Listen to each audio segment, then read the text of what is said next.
샬롬, 하나님의 평강이 여러분의 삶에 가득하시길 바랍니다. 여러분은 살면서 중요한 일과 급한 일 중 무엇을 먼저 하십니까? 우리는 늘 배우기를 중요한 일을 항상 먼저 해야 된다고 배웁니다. 그런데 우리는 중요한 일보다 언제나 급한 일을 하면서 살아갑니다. 중요한 일인 건 알지만 언제 해도 한다고 생각하면 오늘은 하기 싫어요. 그 중에 가장 대표적인 게 다이어트죠. 그래서 다이어트의 뜻이 내일부터라는 말을 가지고 있다고 한다죠. 중요한 건 알지만 좀처럼 하기 힘듭니다. 그래서 운동은 언제부터 시작하냐면 병원에서 약을 처방해 줄 때부터 운동이 시작되죠. 그 전까지는 걸어야 된다는 거 압니다. 운동해야 된다는 거 알죠.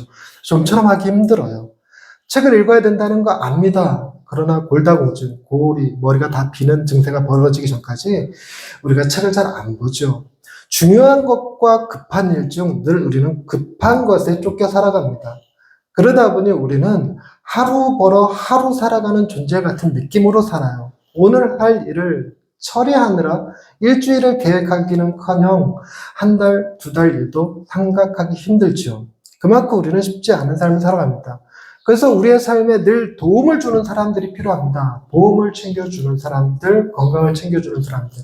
소위 우리 주변에 우리의 삶의 보조자, 어드바이서들이 많아서 이렇게 해야 된다, 저렇게 해야 된다 얘기하죠. 가장 대표적인 예로 가족들이 우리의 바로 어드바이서들이고 카운셀러들입니다. 혼자 살아가는 사람들은 영양제도 하나 챙겨 먹기 쉽지 않아요. 그러나 같이 사니까 음식 먹는 것도, 약 먹는 것도, 심지어 영양제라든가 보신이라든가 하는 것들도 다 신경 써서 서로 돕게 되겠죠. 뿐만 아니라 운동해야 된다고 혹은 책 읽어야 된다고 다양하게 존재합니다. 학습 공동체도 존재하고 북클럽도 존재하고 그리고 동호회, 테니스 동호회, 자전거 동호회 다양하게 존재하죠. 그런 것들의 도움을 받아서 우리는 살아가지만 그럼에도 불구하고 우리는 우리의 삶에 중요한 것과 긴급한 것, 중요한 것과 급한 일이 다 무엇과 관련되어 있냐면 이 세상에서의 삶과 뗄래야 뗄 수 없이 딱 달라붙어 있습니다. 우리에게 긴급한 건 오늘 밥 먹는 거, 화장실 가는 거 말고도 만나야 될 사람, 처리해야 될 일, 은행 업무 하는 것들이 급한 일이겠죠. 다 우리 살아가는 삶과 연관되어 있습니다. 중요한 것도 마찬가지죠. 어떻게 하면 노후를 예비할까? 어떻게 하면 건강한 삶을 살까? 하는 것들도 다 이 땅에 관련된 겁니다. 그러나 정말 기독교인과 비기독교인들, 믿는 사람과 믿지 않는 사람들의 차이를 두자 그러면 우리는 무엇을 생각하며 살아가는 사람이어야 되냐면 이 땅 너머의 세계를 생각하며 살아가는 사람들이죠. 우리는 그 준비가 되어 있습니까? 그것이 중요하다는 사실을 아십니까? 여러분, 우리가 이 땅 너머의 세상이 중요한 일이 아니라 급한 일이 되는 순간 위험해집니다. 즉, 내일이라도 당장 주님이 올 것 같은 분위기가 펼쳐지거나 아니면 병원에서 오래 못 산다는 얘기를 들을 때 우리는 이 세상 너머의 일이 갑자기 중요하게 느껴지고 급하게 느껴집니다. 근데 그러기 전에 하나님은 늘 우리에게 영원을 사모하는 마음을 가지라고 명하시죠. 다음 세상, 하나님이 예비하신 세상, 그 세상을 꿈꾸며 그 세상에 투자하고 그 세상에 자신의 시간을 쓸 수 있는 사람들, 그 세상을 위하여 기도할 수 있는 사람들이 되라고 말씀하십니다. 좀처럼 하기 힘들어요. 오늘 읽었던 본문 말씀은 바로 그 너머의 세상에 궁금증을 가졌던 사람입니다. 그는 예루살렘 유대인들의 지도자였고 그는 바리새인이었기 때문에 당연히 종교 지도자로서 다음 세상을 꿈꾸는 사람이죠. 그러나 그 당시에 종교 지도자들이 다 다음 세상을 꿈꿨던 것은 아니었습니다. 우리가 잘 알고 있듯이 바리새파 사람들이 존재했다면 그 다른 한 그룹으로 사두개파 사람들이 존재합니다. 사두개파 사람들은 주로 성경 읽을 때 우리가 제사장이라는 말로 많이 쓰고요. 바리새인들은 바리새인 혹은 선생 혹은 율법학자라는 말로 자주 등장합니다. 즉 제사장들, 사두개파 사람들은 예배, 제사와 관련된 일을 했고 바리새파 사람들은 사람들을 교육하는 일을 했는데 이 사두개파 사람들하고 바리새파 사람들 사이에 아주 결정적으로 차이가 나는 견해가 있었으니 그게 무엇이었냐면 사두개파 사람들은 다음 생이 없다고 믿었어요. 내세라는 것이 존재하지 않는다. 천국과 지옥 그런 거 없다라고 생각했습니다. 사두개파 사람들은 이 세상에서의 삶이 전부라고 생각을 했어요. 그런데 그에 반해서 바리새파 사람들은 다음 생이 있다고 생각했습니다. 다음 세상, 하나님이 예배하신 세상, 그 내세가 있다라고 믿었는데 문제는 그 내세에 대해서 아는 게 별로 많지 않다라는 거예요. 그러니 장가가는 건 어떻게 해야 되냐? 그리고 한 남자가 여러 여자랑 결혼한 경우, 한 여자가 여러 남자랑 결혼한 경우, 다음 세상에서 누구와 누가 짝이 되고 누구와 누가 부부가 될 것인가, 이런 다양한 고민들에 빠지게 되죠. 그래서 정말 부활이 있을까, 천사가 있을까, 이런 거 가지고 고민하고 싸우고 서로 다투고, 같은 바리새파 사람들일지라도 그런 율법을 정하는 데 있어서 개념들이 다르다 보니까 가말리엘파, 무슨 파, 샴마이파, 힐렐파 해서 다양한 파들이 존재하면서 다투기도 했었습니다. 그 중에 한 사람이 오늘 예수님을 찾아와요. 예수님을 찾아오는데 뭐 때문에 찾아왔는지 오늘 본문은 이렇게 얘기합니다. 2절 말씀에 그가 밤에 예수께 와서 이르되 랍비여 우리가 당신은 하나님께로부터 오신 선생인 줄 아나이다. 하나님이 함께 하시지 아니하시면 당신이 행하시는 이 표적을 아무도 할 수 없음이니이다. 이 사람이 예수님을 찾아왔던 이유는 예수님 행하신 무엇 때문이었다고요? 표적입니다. 표적, 사인입니다. 그가 보여주는 특정한 사인이죠. 여러분, 그 사인을 우리는 느낄 수 있습니까? 여러분, 우리 그 사인을 주로 어디서 보냐면 운전할 때 많이 보죠. 이정표가 다 사인이고요. 앞차가 보내는 신호가 다 사인입니다. 나 좌회전할래? 브레이크 밟을래? 다 사인입니다. 여러분, 우리의 건강 신호도 다 사인이에요. 우리의 몸이 신호를 자꾸 보냅니다. 쉬어야 돼, 운동해야 돼, 약 먹어야 돼, 뭐 이런 사인들을 보내죠. 그런 사인들이 다 표적입니다. 뿐만 아니라 세상에 돌아가는 것도 다 표적입니다. 갑자기 날이 어두워지고 풍랑이 일고 이런 것들이 다 사인이죠. 그런데요, 우리가 보통 느끼는 사인들은 다 한 번에 딱 보고 이해할 만한 사인들이에요. 이해 안 되면 다른 사람들 찾아가서 조언을 구하면, 의사를 찾아가든 상담사를 찾아가든 카운셀러를 만나든 그렇게 해서 물어보면 다 해결되는 거죠. 그런데 바리새파 사람이었던 이 사람은 예수님의 표적이 쉽게 이해되는 표적은 아니었습니다. 쉽게 이해되지 않는 표적. 그것이 어떤 표적이었냐면 인간이 살아가면서 자연의 법칙 아래에서 어떤 것들이 다 결정이 되거든요. 여러분, 절대로 우리는 고층 아파트에서 뛰어내려서 안 죽을 사람이 없어요. 다 땅에 떨어져 죽습니다. 무슨 법칙? 네? 중력의 법칙에 다 지배를 받습니다. 여러분, 우리는 무리를 걸을 수가 없어요. 다 물에 빠져 죽습니다. 무슨 법칙? 구력의 법칙. 여러분, 우리는 살면서 다 늙어가요. 절대로 살면서 젊어질 수 없습니다. 가끔 젊어지는 사람도 있긴 한다고 하는데 저보고 누가 그러더라고요. 얘는 신학교 때부터 신대원 때부터 젊어졌다고 뭐 그런 얘기 하긴 해요. 그러니까 그 애늙은이 어릴 적에 늙었던 사람이 특정 시간 지나면서 오히려 젊어진다고 하는 얘기 있죠. 그런데 그것도 다 우스갯소리죠. 모든 것은 다 낡게 돼 있고 늙어가게 돼 있습니다. 그럼 무슨 법칙? 엔트로피 증가의 법칙. 이런 말을 듣는 건 짜증스럽죠. 어찌됐건 그 법칙들 아래 지배를 받는데 예수님이 행하신 일은 이 법칙의 지배를 조금 벗어나는 듯했어요. 예수님은 무리를 걸으셨고 오병이의 기적을 해주고 죽은 자를 살렸고 귀신들을 제어했어요. 그러니까 이런 것들은 법칙 안에서 볼 수 있는 기적들이 아니죠. 자연의 법칙을 뛰어넘는 일입니다. 뛰어넘는 거지 망가뜨리는 게 아니에요. 여러분, 그 개념을 정확히 보셔야 돼요. 여러분, 예수님께서 행하신 기적은 멀쩡한 바다에 풍랑을 일으키지 않으셨고요. 멀쩡한 사람에게 귀신 들어가게 하지 않았고요. 멀쩡한 사람이 갑자기 죽게 만들지 않았어요. 예수님이 행하신 일은 아픈 사람의 병을 낫게 하는, 질서를 회복하시는 일, 풍랑이는 바다를 잔잔케 하시는 일, 질서를 잃어버린 자연에 다시 질서를 부여하시는 일을 하신 거지, 그것을 망가뜨리는 일을 하신 것은 아닙니다. 그러니까 예수님의 표적은 세상을 살리는 듯한 표적이었어요. 그분이 이 세상에 계시면서 많은 일을 행하면 행하실수록 이 세상은 질서가 잡히고 살기 좋은 세상이 될 것만 같은 그런 표적들을 행하셨죠. 그런데 그런 표적들이요, 바리새인 눈에 이게 하나님께서 보낸 사람이 아니면 할 수 없는 일이다. 즉, 이것은 신의 영역이다라고 느꼈습니다. 신의 영역. 신의 영역인데 여러분, 신은 눈으로 볼 수 있는 존재가 아닙니다. 여러분, 신을 볼 수 없어요. 그 동의를 이해하시죠? 여러분이 신을 보는 순간 죽을 겁니다. 신을 우리가 볼 수 없습니다. 만질 수 없습니다. 그리고 신이 인간이 될 수도 없어요. 우리는 예수님께서 오셨기 때문에 신이 인간이 되신 그분을 보지만 바리새파 사람이었던 이 니고데모는 신이 인간이 되는 일 없습니다. 더더군다나 인간이 자기가 신이라고 말할 수도 없어요. 그러니까 인간이 마치 신과 같은 일들을 했다. 그러니 그는 하나님이 보내신 자, 즉 천사이거나 아니면 정말로 그분이 하나님을 해야 되는데 이게 해석이 되지 않는 겁니다. 인간을 향해서 신이다 혹은 하나님이다라고 말하면 이건 신성 모독입니다. 돌에 맞아 죽어요. 더더군다나 지도자가 그런 말을 한다? 있을 수 없습니다. 자신의 이해를 뛰어넘는 엄청난 일이 지금 벌어지고 있는데 이해가 되지 않는 거예요. 이해가 되지 않아요. 그랬는데 예수님은 이 표적을 묻는 바리새파 사람이었던 니고데모에게 무슨 얘기를 해주냐면 3절 말씀입니다. 예수께서 대답하여 이르시되 진실로 진실로 내게 이르노니 사람이 거듭나지 아니하면 하나님 나라를 볼 수 없느니라. 거듭난다, 하나님의 나라를 본다, 두 글자로 뭐라고 볼까요? 여러분, 거듭난다, 하나님의 나라를 본다, 두 글자로 뭐라고 볼까요? 그렇죠. 이런 센스라도 있어야죠. 답을 못하는 거죠. 거듭난다, 하나님의 나라를 본다, 하나님 나라에 들어간다. 이거 다 구원에 관한 얘기입니다. 다른 말로 영생에 관한 이야기죠. 즉, 이 바리새파 사람이었던 니고데모가 예수님한테 와서 표적에 대해 물을 때 예수님이 그의 생각을 하셨어요. 즉, 이 사람은 지금 무엇을 보고 있는 거냐면 구원에 대한 생각을, 영원한 나라에 대한 생각을 하고 있구나라는 걸 아셨습니다. 그러면서 방법을 가르쳐 주는데 그 방법이 이 바리새파 사람이 이해할 수 있는 게 아니었어요. 거듭남.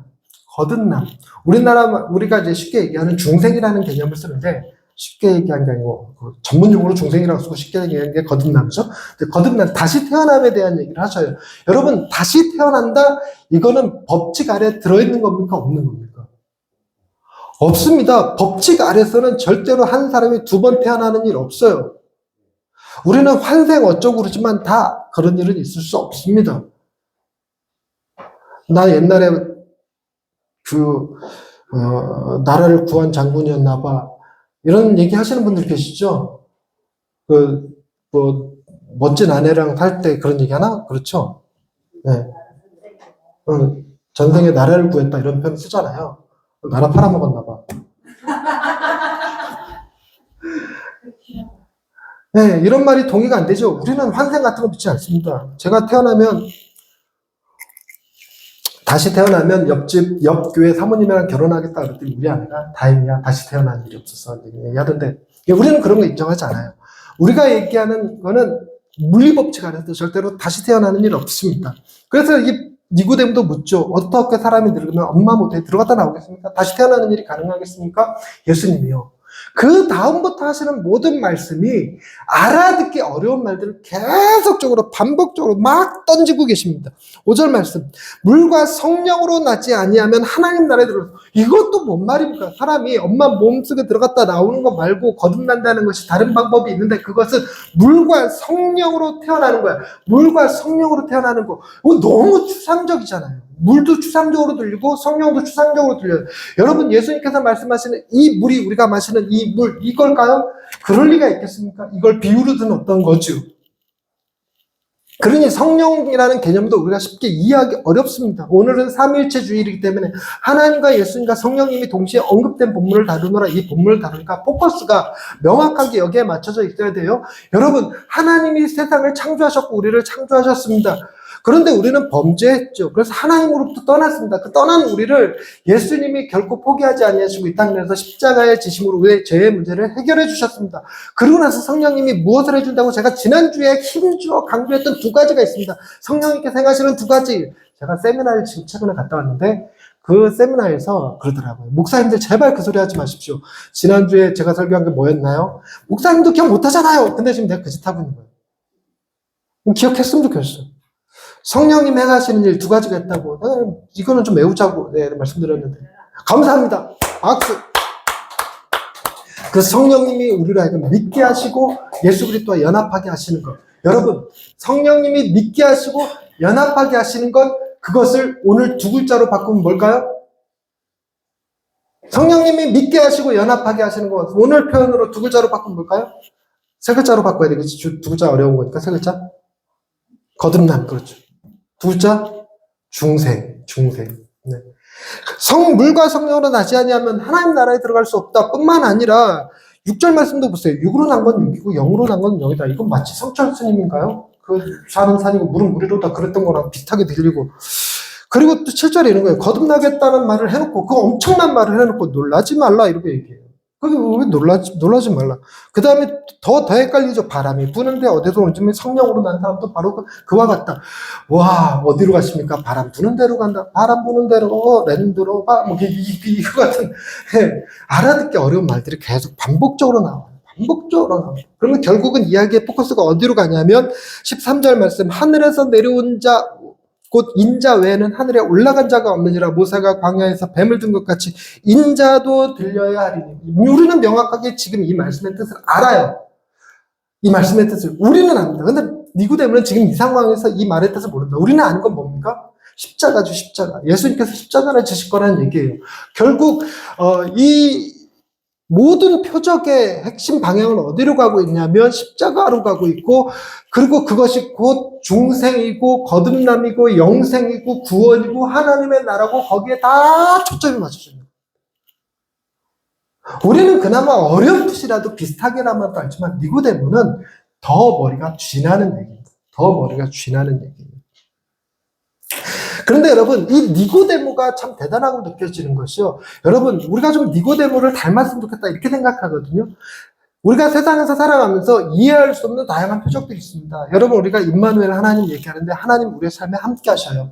함께 하시다 보면 우리가 해석해낼 수 없는 다양한 일들이 우리 안에 있어요. 그것을 캐치할 수 있고 볼 줄 알고 무엇을 할 수 있었으면 좋겠냐면 고민할 줄 알았으면 좋겠어요. 니고데모였던 바리새인이었던 이 니고데모는 그 고민하는 사람이었어요. 그 고민을 끙끙 앓다가 포기하지 않고 결국은 사람들의 눈을 피해 밤중에 이 예수님을 찾아와서 질문한다. 왜 밤중에 찾아왔냐면 당시에 예수님을 바리새파 지도자들이 만나는 건 정부 당국에서 금하고 있었어요. 그러니까 자신이 피해볼 염려도 있고, 그러니까 겁도 나고, 그러니까 밤에 찾아온 모양이에요. 그러니까 예수님이 그것을 비난하진 않으셨어요. 그의 궁금증에 대해서 다 이렇게 풀어주시고, 해결해주시고, 만나주시고, 이렇게 다 하셨습니다.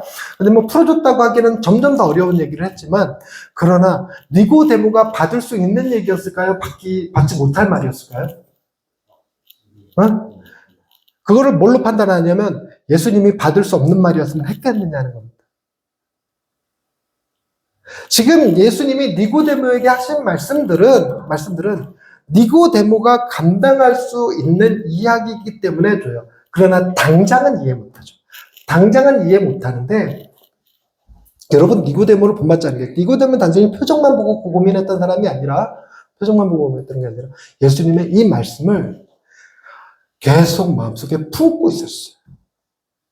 품고 씨름하고 고민하고 갈등하고 계속 그랬습니다. 언제까지? 예수님이 십자가에 달려 죽으실 때까지. 모세가 뱀을 나무에 높이 들렸듯이 인자도 높이 들려야 하리라는 말씀이 십자가로 귀결된다는 사실을 목격할 때까지 그런 그 말씀을 품고 있었어요. 고민하고 있었어요. 그래서 예수님이 십자가에 달려 죽으셨을 때 예수님을 장사한 인물 중에 두 사람, 아리마대 요셉이라는 사람과 니고데모가 침략까지 시체에 바르는 몰약을 가지고 와서 아리마대 요셉이 예비했던 그 무덤에 안치하는 일을 하죠. 그래서 성경은 뭐라고 그러냐면 이 아리마대 요셉이라는 니고데모를 그리스도의 숨은 제자다 이라고 부를 정도였습니다. 그런데 여러분, 예수님이 이 니고데모에게 단순히 하루 이틀 고민하면 해결될 만한 걸 던져준 게 아니었어요. 니고데모가 포기하지 않을 걸 알았으니까 긴 시간 깊이 묵상할 수 있는 이야기를 줬죠. 거듭남, 물과 성령으로, 바람이 불고 임의로 나고 성령으로 난 사람 이어갖고 인자가 들려야 되고 이런 얘기들에 대해서 굉장히 오랜 시간 고민해야 했었을 겁니다. 우리는 그런 고민이 있나요? 우리는 세상에서 일어나는 표적을 구분하는 힘도 없고 주일날 들은 말씀 일주일 동안 기억하는 힘도 없어요. 지난주에 제가 무슨 말씀했죠? 성령의 두 가지 능력이 뭐죠? 두 가지 역할이 뭐죠? 믿음과 연합이라고 우리 권사님께서 말씀하셨는데 외우셨을까요? 성경에 써 있었을까요? 어딘가에 적혀 있었을까요? 할렐루야. 주중에 한 번이라도 생각해 보셨나요? 할렐루야. 저런 분이 있어서 설교를 제대로 못하겠어요. 우리는 아무도 그런 생각 안 해. 심지어 저조차도 설교를 준비하느라고 지난주에 내가 뭐 설교했지 이런 거지, 일주일 동안 제가 말씀을 푹푹 살겠습니까? 하루하루 말씀을 이렇게 계속적으로 주입해야 되는데. 근데 그런 말씀과 씨름하는 일, 그게 필요해요. 이번 주에 그런 경험 비슷한 게 있었습니다. 저희 딸이 동영상을 하나 봤는데 그 신체 장애를 가지는 사람이 찬양하면서 춤을 추는 거예요. 찬양하면서 춤을 추는 거예요. 여러분, 신체 장애를 가지고 있어서 누가 봐도 그가 춤추며 찬양하며 할 일이 있을 것 같지 않아요? 춤을 춰요? 그럼 우리는 그걸 보고 막 기뻐하며 하나님의 놀라운 은혜로다 이렇게 얘기하지만 여러분, 그 일을 본 다른 네티즌들은 그것을 비난하는 거예요. 하나님이 살아계시다면 저렇게 만들었겠느냐. 심지어 말을 왜 그따구로 하는지 모르겠어. 하자가 뭐야, 하자가. 그렇게 말을 해요, 그렇게. 근데 이런 일이 생기면 고민할 줄 알아야 돼, 우리가. 고민할 줄 알아야 돼. 정말 하나님이 하자를 만드신 거냐. 여러분, 은혜라는 게 어떻게 작동하냐면요. 그것을 하나님의 하자로 볼 거냐. 아니면 도대체 하나님의 은혜 아니면 그 장애를 가지고 있는 아이로 하여금 춤추게 할 수 있는 게 뭐겠냐는 거예요. 그 아이로 하여금 무엇이 춤추게 할 수 있을까요? 돈 많이 준다고 춤추게 할 수 있을까요? 사랑 많이 베풀어 준다고 춤추게 할 수 있을까요? 그것도 영상으로 찍어서 공유할 수 있게 할 수 있을까요? 그렇지 않습니다. 오직 하나님만이 그로 하여금 춤추게 할 수 있어요. 그로 하여금. 이런 고민을 하는 거죠. 이걸 두고 신정론의 개념까지 들먹이면서 내 딸이랑 심각하게 대화하고 이제 얘기하고 깊이 나누기도 했는데, 우리 애들이 둘 다 미션 스쿨에 들어가니까 제가 약간 내 그 전공이 빛을 발하는 것 같아요. 애들이 궁금하면 물어보면 내가 대답해 줄 수 있다는 게 얼마나 좋은지요. 근데 지들 전공에 대해서는 절대 안 물어보죠. 국어 교육에 대해서는 안 물어보고, 호텔 경영에 대해서는 저한테 절대 안 물어보죠. 네. 근데 미션 스쿨이라는 게 그게 참 좋아요. 네. 그런 문제들에 대해서 고민하고.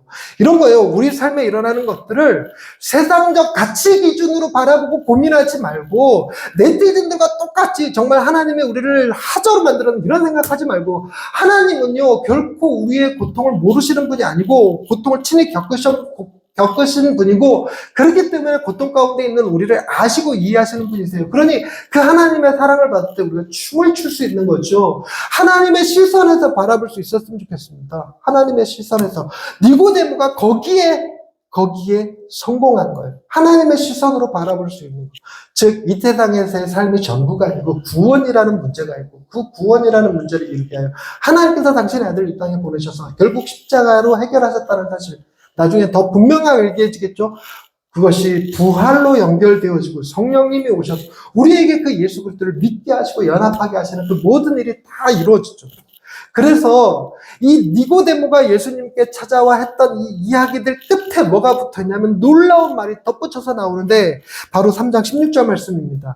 여러분, 성경에서 가장 중요한 구절 하나만 뽑으라 그러면 대다수 많은 사람들이, 신학자금 목사님들이 동의하는 게 이 요한복음 3장 16절 말씀이고, 이 요한복음 3장 16절의 뒷배경, 누가 이 이야기를 끌어냅니까? 니고데모예요.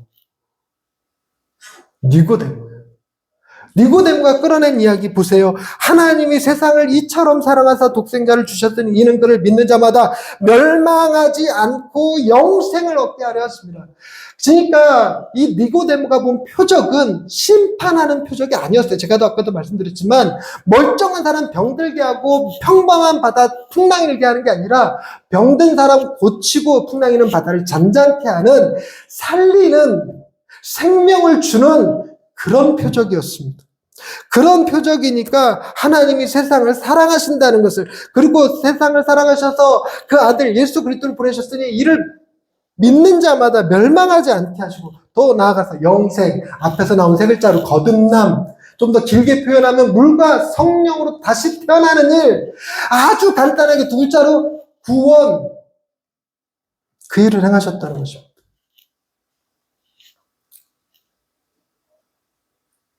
그럼 우리는 어떻게 해야 구원을 받을까요?